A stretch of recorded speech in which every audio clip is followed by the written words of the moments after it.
1일 1제 하루에 한 문제씩 중요하고 핵심적인 토익 문제를 함께 풀어봅니다. 자, 오늘 문제 구경 한번 해보세요. 보기를 쭉 보니까 품사들이 다른 게 있죠. 역시 구조부터 봐야겠어요. government 뒤에 밑줄이에요. 그리고 to serve to 부정사는 일단 수식어로 갔고요. 문장 전체의 동사는 여기 이지에 있습니다. 그럼 문제는 그거죠. government가 만약에 주어라면 밑줄을 수식어로 볼 수 있는 가능성도 있어요. 근데 뒤에 내용을 보니까 정부가 be expect to do에서 발표할 것으로 예상된다. 사실상 이 전체를 동사를 보시면 되죠. be expected to do 자체를 하나의 동사를 보시면 돼요. 발표할 것이다. 근데 정부가 발표될 것으로 예상된다. 정부가 발표되는 건 아니거든요. 즉 announced a government가 목적으로 오는 건 아니니까 얘를 주어로 보는 건 뭔가 이상해. 그러면 어떤 게 또 있을 수 있지? 바로 government를 끌고 복합명사로 뻗어가면서 이 밑줄을 주어로 볼 수 있는 방법이 또 있지요. 그래서 결과적으로 이 문제는 그렇게 방향을 잡으면 됩니다. 그럼 밑줄이 주어 자리가 된 거네요. 그리고 보기를 보니까 또 마침 명사가 탁 눈에 들어와요. 그래서 학생들이 얘를 덥석 물 가능성이 있습니다. 그런데 이 문제의 중요한 점은 명사가 하나 더 있다라는 거죠. 아마 아시는 분은 잘 아실 거예요. initiative란 아이가 명사로 토익에서는 유명합니다. 이 아이의 첫 번째 출제 포인트가 바로 그거예요. 형용사처럼 생겼지 tiv가 붙었으니까 하지만 명사지롱 이게 첫 번째입니다. 그래서 initiative가 명사인데 또 initiation이 명사니까 이 문제는 해석을 해야 되는 그런 문제가 돼버린 거죠. 자, 정리 한번 해드릴게요. 먼저 initiative가 중요하니까 initiative부터 설명드리면 initiative는 initial에서 왔어요. initial이 처음이란 뜻이잖아요. 우리가 글자 첫 글자를 initial 얘기하잖아요. 그래서 명사로는 그 initial이에요. 글자 첫 글자. 형용사로는 처음에 라는 뜻이 initial입니다. 따라서 그 initial에서 왔으니 initiative는 누군가가 처음으로 우리 이렇게 한번 해보자 라고 내놓는 제안 같은 거예요. 그래서 보통은 그냥 플랜 정도로 이해하시면 돼요. 그럼 여기서 뭐예요? 정부가 실험 문제를 해결하기 위해서 내놓는 어떤 안인 거죠. 그래서 government initiative, 특히 정부가 내놓는 경우가 많아서 실제로 government initiative라는 말을 많이 덩어리처럼 씁니다. 그거였어요. 그럼 initiation은 뭐냐? initiate가 동사로 시작하다, 착수하다는 뜻이거든요. 그 밑에 동사 있네요. initiate가 동사로 시작하다, 착수하다. 우리가 아는 약간 begin 정도의 뜻입니다. 이거의 명사예요. 따라서 initiation 하게 되면 착수, 시작 이런 뜻이고 initiative는 새로운 어떤 플랜 이런 뜻이니까 구분하셔야 돼요. 사실 토익 문제에서는요. initiation은 정답으로 나온 적이 별로 없어요. 보통 initiative랑 initiation이 같이 있으면 거의 뭐 99% initiative가 정답입니다. 결국 이 문제는 initiation 명사가 약간 미끼 역할을 한다라고 보셔야 돼요. 일단 토익 공부에서는 initiative를 꼭 챙기셔야 돼요. initiation도 900점 이상에서는 알고 있어야 되고 구분이 필요합니다. 하지만 그 밑에서는 그냥 initiative만 챙기시면 되겠어요. 특히 정부가 내놓는 아니다.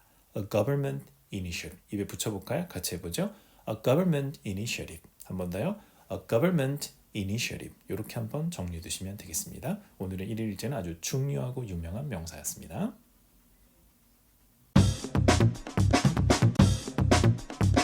1일 1제 하루에 한 문제씩 중요하고 핵심적인 문제를 함께 살펴봅니다. 자, 오늘의 문제 구경 한번 해보세요. 오늘 보니까 형용사들이 쭉 깔려 있어요. 형용사 어휘 문제입니다. 제가 늘 얘기했지만 어휘 문제는 문장 전체 흐름에서 답이 되는 경우도 있지만 그 밑줄 앞뒤의 특정 어휘와의 호응 관계로 정답이 되는 경우도 많다 그랬었죠. 현재로서는 이 밑줄이 비동사 뒤에 있는 자리이기 때문에 보호 자리입니다.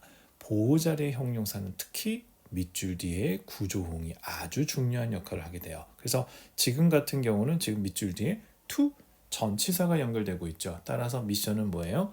비동사 뒤에 보호로 쓰이면서 뒤에 전치사 to하고 이어지는 형용사를 찾아봐. 그러면서 맥락에 맞는 거죠. 현재 보기 중에서는 sincere to, liable은 to를 쓰기는 해요. 하지만 liable to do 거기 때문에 이거는 미끼였던 거죠. 전치사 to와 to 부정사는 아예 다른 to니까요. coherent는 딱히 뭐 없어요. pertinent to가 전치사 to를 갖습니다. 그럼 우리 입장에서는 얘부터 넣자. 얘가 to를 좋아하니까. 그죠? 그래서 뒤에 to가 있다라는 부분에 초점을 두면 당연히 pertinent to로 접근이 먼저 돼야 돼요. 근데 이 표현 자체가 또 어휘가 너무 어려웠어요. 그래서 pertinent to를 모르는 분은 어떻게 접근이 안 되는 문제였죠. 앞에 내용은 그래요. Training Module 3가 cover 여러 가지 임무를 다 커버해 줍니다. 다룰 수 있게 다루는 거죠. 그런데 이 cover는 태스크인데 어떤 태스크냐면 as a junior accountant로서 당신이 해야 되는 일과 밀접히 관련된 이런 뜻으로 pertinent to를 사용해요. pertinent to는 우리가 잘 아는 relevant to 얘랑 큰 차이가 없어요. 그래서 둘 다 to를 쓰고 있죠. 그래서 relevant to, pertinent to. 만약 여기가 relevant였으면 한결 수월한 문제였을 텐데 조금 어렵게 세팅이 된 거라고 보시면 되겠어요. 어쨌든 뭐뭐와 밀접히 관련된 relevant to, pertinent to. 오늘 한번 인사 나누시면 됩니다. 같이 읽어볼까요? relevant to, pertinent to. 한 번 더요. relevant to, pertinent to. 오늘 이렇게 좀 어려운 어휘 하나 살펴봤습니다. 뭐뭐와 관련된.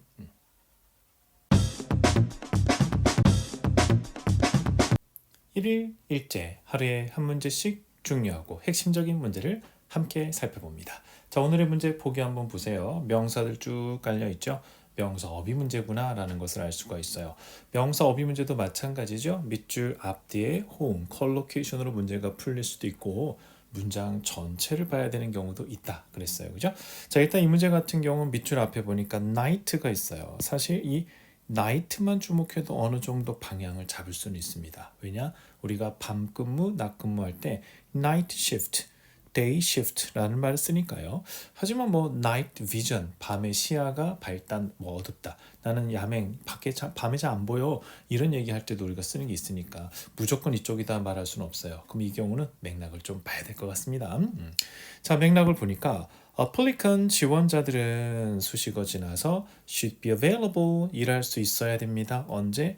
night shift 밤 근무도 할 수 있어야 돼요. 여기에 지원하시는 분들은 밤에도 일할 수 있어야 됩니다. 라는 맥락. 아무래도 어떤 직책에 지원하다라는 게 나오니까 아무래도 일하는 데 있어서의 availability 언제 일할 수 있다. 무슨 요일에 일할 수 있다. 주말에도 일할 수 있다. 밤에도 일할 수 있다. 이런 부분들에 대한 얘기가 더 자연스럽겠죠. 그래서 night shift로 가져가면 됩니다. 참고로 shift라는 게 바꾸다는 뜻이니까 기본적으로는 change 뜻이에요. 그래서 토익 문제에서 shift가 그냥 단순히 change 뜻으로도 출제를 합니다만 이렇게 교대 근무를 하다라는 뜻으로도 출제를 합니다. 그러면 추가 포인트를 좀 알아두실까요? 교대 근무로 일을 하다라고 할 때 어떻게 표현하냐? 동사는 work를 쓰면서요. work shift, work shift 이렇게 바로 가도 됩니다. 지금 보는 것처럼 work shift를 되고 아니면 work in shift 이렇게 표현해도 되겠어요. 그래서 I'm working shift 이렇게 써도 되고 이 경우는 보통 복수로 쓰죠. I'm working shift 또는 I'm working in shift 이런 식으로 사용하시면 됩니다. 그래서 나는 교대 근무로 일합니다 할 때 I'm working in shift 또는 I'm working shift 또는 낮 근무 일합니다 할 때는 I'm working a day shift I'm working a day shift 이런 거 또는 12시간 교대 근무해요 하면 I'm working a 12-hour shift 이런 식으로 표현하시면 돼요. work shifts, work in shift 이런 표현도 한번 짚어두시고 넘어가시면 되겠어요. 그래서 교대로 근무하다 할 때 work shift 이런 표현도 있다라는 것도 챙겨두십니다. 오늘은 명사 어휘 문제였어요. 1일 1제 하루에 한 문제씩 중요하고 핵심적인 문제를 함께 살펴봅니다. 자, 오늘 문제 보기를 쭉 보니까요. those, any, which에서 일단 대명사 쪽이 좀 보이는 방향이네요. 전체 구조 보겠습니다. There are multiple places 여러 장소가 있습니다. along the road 어떤 길 따라 여러 장소가 있대요. 그리고 끝났어요. 문장이 끝나면 항상 사선을 긋고 수식어를 맞을 준비를 하셔야죠.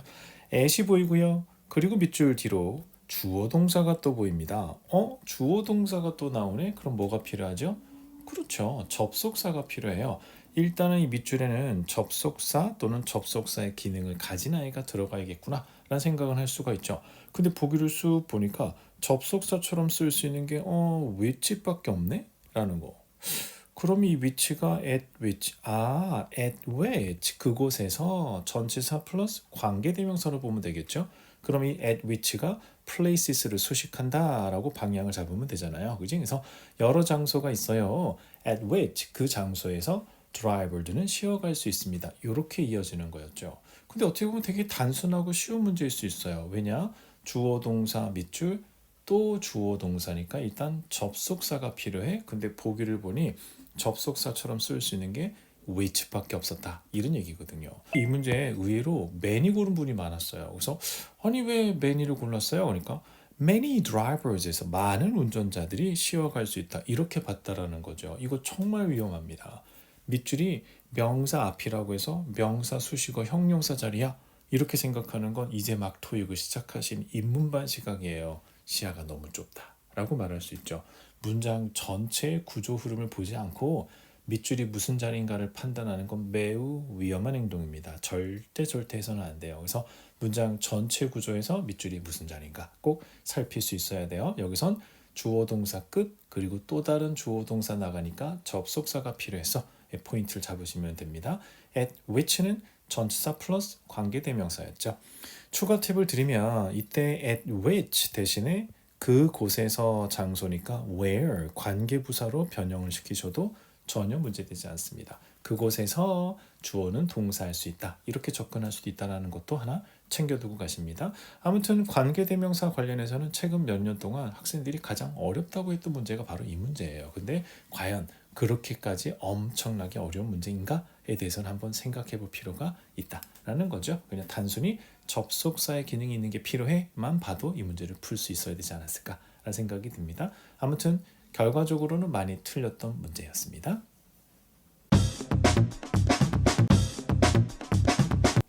일일 일제 하루에 한 문제씩 중요하고 핵심적인 토익 문제를 함께 풀어봅니다. 자, 오늘 문제 보기를 쭉 보시니까요. practice도 보이고 practicing, practitioner에서 일단 품사가 다양한 게 보이죠. 그럼 일단 구조부터 보셔야 돼요. 구조를 볼게요.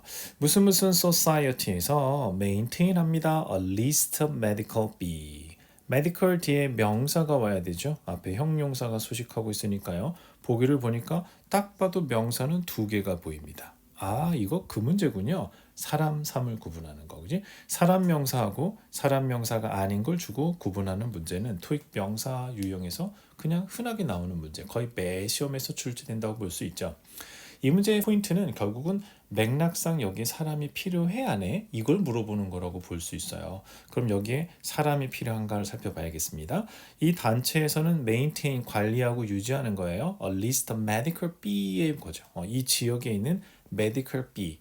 자, 이 문제는 practice하고 practitioner의 사실 의미 차이를 물은 건 아니었다고 볼 수 있어요. 왜냐하면 제가 좀 이따 설명 자세히 드리지만 practice는 병원을 말하고요. practitioner는 의사를 말합니다. 그러면 병원의 리스트도 있고 의사의 리스트도 있으니까 그건 똑같아요. 근데 정답이 왜 B가 되어야만 했을까요? 그 이유는 리스트라는 것 자체가 뭐예요? 여러 개의 목록이죠. 그래서 list of 뒤에는 복수명사가 와야 돼요. 그리고 앞에 메디컬 앞에 한정사도 없기 때문에 어차피 가산명사의 경우는 단수로 올 수도 없었어요. 그럼 이 문제는 practices 여기에 s가 붙었으면 얘도 정답이 될 수 있었다라는 얘기입니다. 그죠? 그래서 결국 얘는 문법 문제가 돼버린 거예요. 가산명사 단수 복수에 대한 부분이죠. A list of 뒤에는 복수명사가 와야 된다는 점도 챙겨주셔야 돼요. 따라서 의사 목록이냐 병원 목록이냐 해석으로 푸는 문제는 아니었다 라고 볼 수 있습니다. A list of 뒤에는 복수명사가 와야 그래야 리스트가 나오죠. 그지? 요거부터 일단 먼저 정리하세요. A list 목록이라는 게 뭘 의미해요? 여러 개에 대한 목록이니까 당연히 뒤에는 복수명사가 와야 된다. 이 부분부터 먼저 정리해 두십니다. 자, 그리고 어휘 practice하고 practitioner. practice는 여러분 아시는 것처럼 동사로도 많이 쓰죠. 연습하고 실천하다. 명사로는 연습, 실천 또는 반복적으로 해서 굳어진 관행 또는 전통 이런 뜻도 있잖아요. 그래서 기본적으로 practice는 오랜 기간 배우고 익힌 것을 이제 나와서 practice하는 거죠. 그게 딱 의사예요. 그게 딱 변호사고. 그래서 보통 legal practice 하면 변호사를 말하고요. 변호사 사무실을 말하고 medical practice 하면 개인이 개업한 병원이나 그 병원업을 말합니다. 그 practice에서 일하는 의사를 practitioner라고 한다. 이렇게 보시면 돼요. 그래서 legal practitioner 하면 변호사고 medical practitioner 하면 의사다라고 보시면 돼요. 일단 오늘은 앞에 medical이 깔려 있으니까요. medical practice 하면 무슨 뜻이라고요? 병원이에요. 개인이 개업한 병원을 말하고요. medical practitioner 하게 되면 뭐예요? 그런 의사를 말한다 라고 보시면 돼요. 그래서 평소에 medical practice, medical practitioner 또는 그냥 practice, practitioner 이렇게 바로 쓰기도 합니다. 그래서 practitioner는 보통 우리가 말하는 일반적인 개업한 의사를 말한다. 좀 어려운 어휘였죠. 그래서 practice, practitioner 어휘도 좀 챙겨 두시고 다시 이 문제의 포인트는 뭐였어요?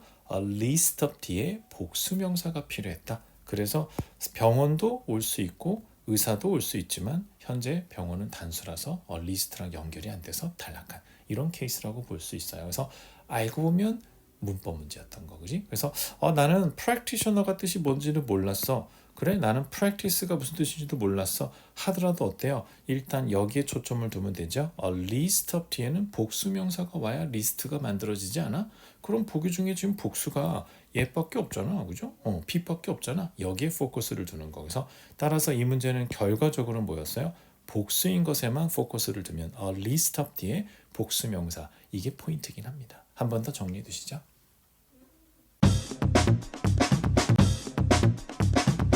1일 1제 하루에 한 문제씩 중요하고 핵심적인 토익 문제를 함께 살펴봅니다. 자, 오늘의 문제 보기 한번 보세요. 보기를 보니까 명사들이 쭉 깔려서 명사 어휘 문제구나 라는 걸 알 수가 있어요. 그럼 일단 흐름 먼저 보셔야 돼요. Acting on his be. 자, 이 문제는 사실 acting on 부분만 좀 주목해도 되지 않을까 싶어요. acting on이라는 표현이 누구의 조언이나 추천 또는 그 사람이 해주는 제안에 따라서 행동하다라는 뜻이 있어요. 그래서 acting on someone's advice 이 자리에 잘 들어가는 게 advice도 있고요. 또는 suggestion이나 recommendation도 있어요. 근데 오늘 문제 보기에 바로 그 recommendation이 있었다라는 얘기죠. 따라서 acting on someone's recommendation 이게 나름 하나의 덩어리 컬로케이션이 되는 상황이었다라고 보시면 됩니다. 다음을 위해서 한번 정리해 두고 가실까요? 정리 한번 해두죠. act on이 무엇에 따라 행동하다인데 보통 여기에 one's advice 누구의 조언에 따라 또는 someone's suggestion 누구의 제안에 따라 또는 someone's recommendation 이런 것들이 들어간다. 그래서 act on이라는 표현을 여기에 밑줄을 쳐서요.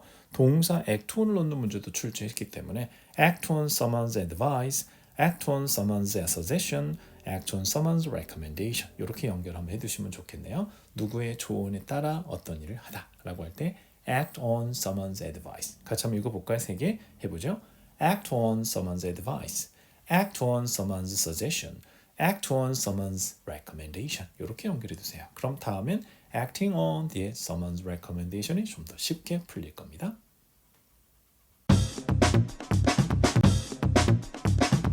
1일 1제 하루에 한 문제씩 중요하고 핵심적인 토익 문제를 함께 풀어봅니다. 자, 오늘 문제 보기 쭉 보니까 동사들이 쫙 깔렸어요. 동사 어미 문제구나. 그런데 동사 어미 문제구나 하고 봤는데 뒤에 또 동사가 있어. 그래서 뭐지? 살짝 당황스러울 수 있어요. 이건 특수한 상황인데요. 동사 중에 뒤에 동사 원형과 쓰고 있는 게 토익에서는 딱 하나 help밖에 없어요. 그래서 help가 갖고 있는 독특함을 알고 있는 분한테는 이 문제는 의외로 굉장히 쉽게 느껴질 수 있는 문제이기도 하다라는 얘기죠. help를 한번 정리해 드릴게요. 기본적으로 우리가 알고 있는 help는 어떤 구조를 취하나요? help somebody가 to do 하게 도와주다. 보통은 요 구조를 취하죠. 그래서 help somebody to do, help somebody to do. 그런데 이 to를 잘 생략해요. 그럼 어떻게 돼요? help somebody do, help somebody do에서 소위 사역동사처럼 쓰기도 합니다. 그래서 토익에서는 이 help가 이 구조도 출제를 많이 해요. help somebody do, 사역동사처럼 쓸 수 있다. 그래서 문법책에는 사역동사에 준한다 해서 준사역동사다 이렇게 부르는데 그건 별로 중요하지 않아요. 이름이 중요하진 않고 help somebody do의 구조가 자주 나온다라는 거. 그런데 더 특이한 건 누가가 별로 중요하지 않을 때, 목적어 별로 중요하지 않을 때는 그냥 주어가 do하게 도움을 줘요 라고 할 때는 주어 help do 이렇게도 쓸 수 있어요. 그래서 지금 문장도 volunteer들이 raise money 하는데 도움을 줍니다. 그래서 they can help raise money. They can help raise money. 이런 식으로 쓸 수 있다는 거. 물론 help 뒤에 do가 바로 오는 거는 출제율이 매우 낮아요. 그래서 help somebody do, help do 두 가지 챙기시되 한 700점, 800점까지는 help somebody do 꼭 챙기시고 850 이상의 고득점 노리시는 분은 help do 구조도 챙겨주세요.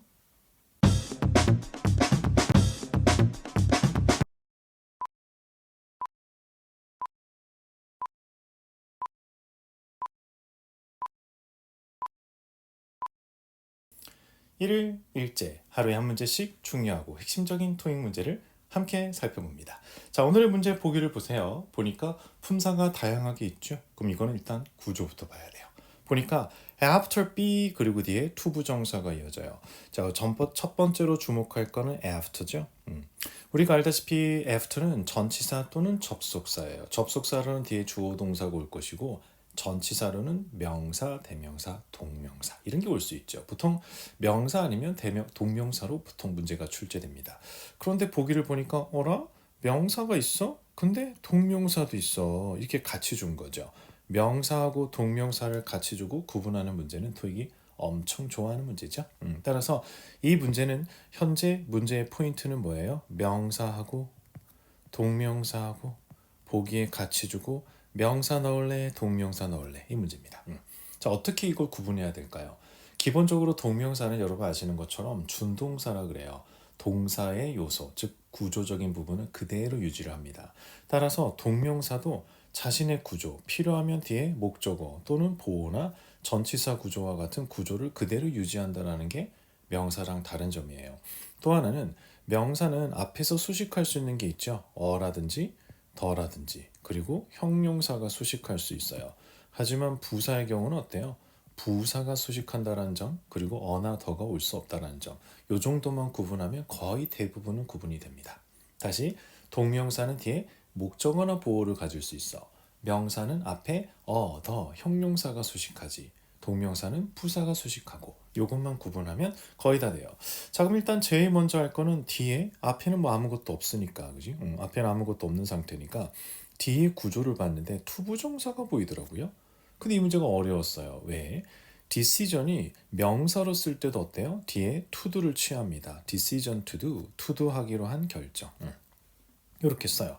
그런데 이 아이가 동명사로 그러니까 동사로 썼을 때도 decision은 어때요?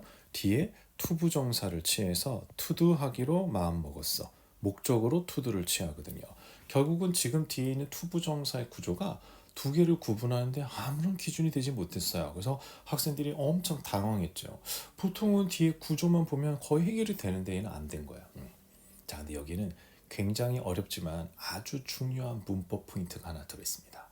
여러분 명사편에서 공부를 하실 건데 명사는 문장에 들어갈 때 기본적으로 한정사와 함께 문장에 들어갑니다.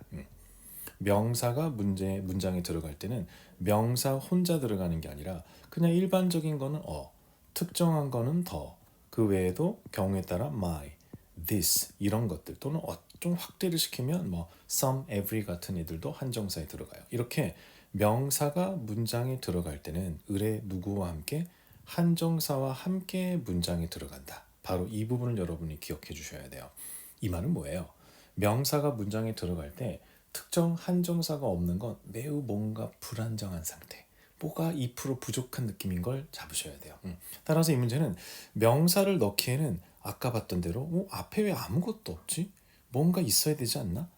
만약에 명사를 넣으려면 after the decision to do 하기로 한 그 결정 이후에 또는 after their decision to do, after my decision to do 이런 식으로 decision 앞에는 뭔가 한정사가 필요했는데 없었던 거죠. 그래서 결국은 B가 상대적으로 어색해지면서 C가 정답이 됐죠. after doing 하고 나서 이런 문제입니다. 그래서 보통은 명사가 우선하는 걸로 알고 있었는데 이 문제는 명사가 안 되는 하자의 이유가 있었던 거죠. 바로 명사는 을의 앞에 한정사랑 함께 들어가야 되는데 한정사가 없네. 이게 명사를 고르는데 불편했던 문제입니다. 따라서 난이도는 높아도 굉장히 중요한 포인트를 담고 있어요. 첫 번째, 명사하고 동명사가 같이 있을 때 어떻게 구분할 건가도 정리하시지만 오늘은 명사가 왜 문제에 답이 되지 않았다? 앞에 한정사가 없어서. 무슨 말이야? 명사는 보통 the, my, this 같은 한정사와 함께 문장에 들어간다는 점 기억해 두시면 됩니다. 어려워도 중요하고 좋은 문제였습니다.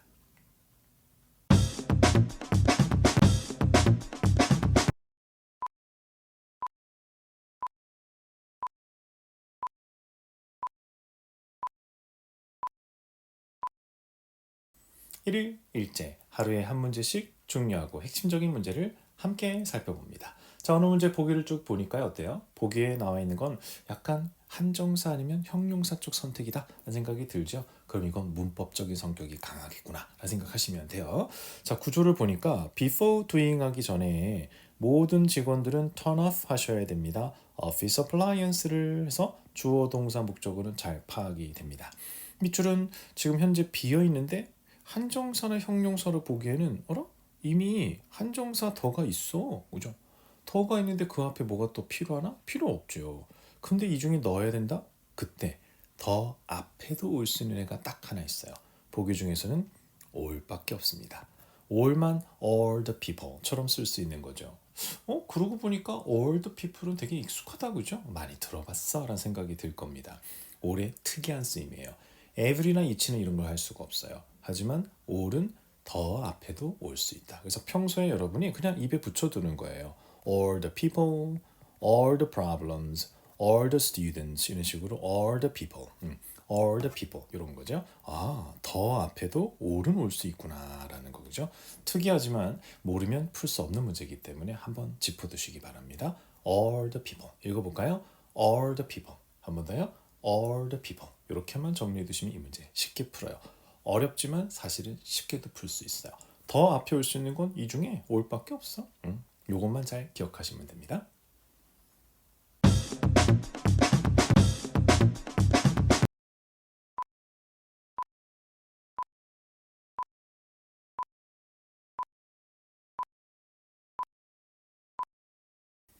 일일 일제 하루에 한 문제씩 중요하고 핵심적인 문제를 함께 풀어봅니다. 자, 오늘의 문제 보기를 쭉 보니까요. 자리가 명사도 있고 동사도 있고 막 이렇게 구성이 돼 있죠. 그러면 밑줄이 무슨 자리니 묻는 거예요. 일단 구조 접근을 먼저 해보죠. 주어는 동사 있습니다. 뒤에 뭐 make a phone call 같은 경우는 어때요? made a phone call 요 자체를 그냥 하나의 동사로 보면 돼요. 전화 걸다, 그지? 전화했어요. 아침에 early in the morning 수식어 지나 for 그리고 밑줄이에요. 그리고 뒤에 대절이 이어지고 있습니다. 자, 우리가 주목할 건 두 개예요. 아시다시피 전치사 for 뒤에는 명사나 대명사나 동명사 올 수 있다는 거. 그리고 뒤에 대절이 이어지니까 밑줄은 that과도 이어져야 돼요. 그래서 학생들이 아니 대절이 오면 confirm이 confirm that 해서 뒤에 대절을 갖잖아요. 그러니까 이건 당연히 동명사가 와야 그래야 뒤에 대절을 처리하고 C가 답이네. 너무너무 많은 학생들이 C를 고르고 틀렸던 문제입니다. 굉장히 난이도가 높은 문제였는데 왜 C가 아니었을까를 한번 짚어보도록 하죠. 자, 이 문제는 이런 게 있어요. 우리가 우리말로 그냥 이렇게 정리하면 될 것 같아. 흔히 우리가 얘기할 때 뭐뭐 하기 위해서 이런 말 하잖아요. 뭐뭐 하기 위해서라는 어떤 행위 목적을 얘기할 때는 제일 흔하게 쓰는 게 투부정사예요. 투부정사를 써서 to do 하기 위해서라고 합니다. 또는 전치사 for도 목적을 나타내죠. 대신 이때는 전치사가 뒤에 명사를 가질 때만 이렇게 씁니다. 따라서 우리가 뭐뭐 하기 위해서라는 의미로 쓰기 위해서는 보통 기본적으로 어떻게 써요?